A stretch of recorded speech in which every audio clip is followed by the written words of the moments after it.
வணக்கம் நண்பர்களே. இப்போ ஒரு யூடியூப்ல கேட்டேன். சிவபெருமான் சுடுகாட்டில் காத்திருக்கிறார். இத கேட்டவுனே மனசுக்கு பகீர்னுது. அத ஃபுல்லா கேட்டு பார்க்கும்போது அவர் என்ன சொல்றாரு, இறைவன வாழும்போது யாரும் தேடுறதில்ல. அதனால எல்லாரும் வந்து சேரக்கூடிய இடத்துல அவர் காத்துட்ருக்கிறாரு. சாட்சாத் பகவான் ஏன் சுடுகாட்டில காத்திருக்கணும்? இடுகாட்டில புதைக்கிறவங்களுக்கு யார் காவல் இருப்பா? இந்த சிவபெருமான் இந்த உலகத்து மக்களுக்கெல்லாம் இறைவன் அப்படின்னு வேற அந்த காணொளியில சொன்னாங்க. அப்ப இடுகாட்டிலயும் அவர் காத்திருக்கணும் இல்லையா?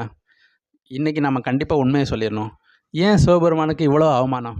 உண்மையிலேயே இந்த பூமி, இந்த கலியுகம் தான் சுடுகாடு. ஏன் அப்டின்னா, இதுக்கு முன்னாடி நாம எல்லாரும் எப்படி இருந்தோம்னா, முழுமையா 16 கலைகள் நிறைந்த தேவதைகளைப் போன்று வாழ்ந்தோம். தேவதைகளைப் போல இல்ல, தேவதையாகவே வாழ்ந்தோம். அப்படி காலப்போக்குல ஒவ்வொரு கலையா குறைஞ்சு, குறைஞ்சு இப்போ ரொம்ப சாதாரண மனுஷன் ஆயிட்டோம். முன்னாடி எல்லாருமே தேவதை தான். எல்லாரும் தேவதை. இப்போ நான் டாக்டர், நான் இன்ஜினியர், நான் அரசியல்வாதி, நான் ரவுடி, நான் இன்னாரு, அது இதுன்னு தன்னை பற்றி ரொம்ப பெருமை. ரொம்ப இல்லாட்டாலும் நான் இன்ன ஜாதி, நான் இன்ன மதம்.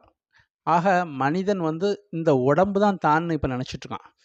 இப்போ இந்த பூமி முழுக்க உடலா அலையிறாங்க. அதாவது வெறும் பிணம் மாதிரி அலையிறாங்க. தன்னை ஆத்மா, தன்னை உயிர், தன்னை ஜீவாத்மா, பகவான் இங்க அனுப்பி வச்சிருக்கிறாரு. இந்த எந்த உணர்வும் இல்ல.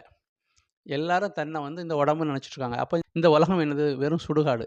இந்த சுடுகாட்டில இப்போ சாட்சாத் பகவான் கீழ இறங்கி மனிதனை தெய்வமாக்குவதற்காக, தேவதையாக்குவதற்காக, பண்பட்டவராக மாற்றுவதற்காக இந்த சுடுகாட்டுக்கு வந்திருக்கார். உண்மையிலேயே நீங்க நினைக்கிற அந்த சுடுகாட்டில ஒண்ணும் பகவான் இருக்க போறதில்ல, அங்க போப்போறதும் இல்ல. அது அவருடைய வேலையும் இல்ல. நம்மை பண்படுத்துவது மட்டும் தான் அவருடைய வேலை. என்ன புதுசா இருக்குன்னு நினைக்கிறீங்களா? இதுதான் உண்மை. இந்த இறை ஞானத்தை வழங்குவதற்காக இறைவன் கீழ இறங்கி ஒருத்தர் மேல ஆவேசமாகி பேசுறார். இந்த ஆவேசமாகி பேசுறாருங்கிறத சைவ சித்தாந்த கழகத்துடைய புத்தகத்தில கூட இந்த வார்த்தை அப்படியே இருக்கு. படிச்சு பார்த்தேன். ஆனா ஜனங்க தான் ஒத்துக்கிறதில்ல. ஆனா கண்டிப்பா நான் சிவபெருமான பத்தி சொல்லி தான் ஆகணும் அப்படிங்கிறதுக்காக சொன்னேன். உங்களுக்கு ஆவல் வேணும். பரமாத்மா பூமிக்கு வந்துட்டாரா அப்படிங்கிற ஆச்சரியம் வேணும். ஏன் வெறியே வேணும். அப்படி இருந்ததுன்னா நீங்க தேடுவீங்க. நன்றி. ஓம் சாந்தி.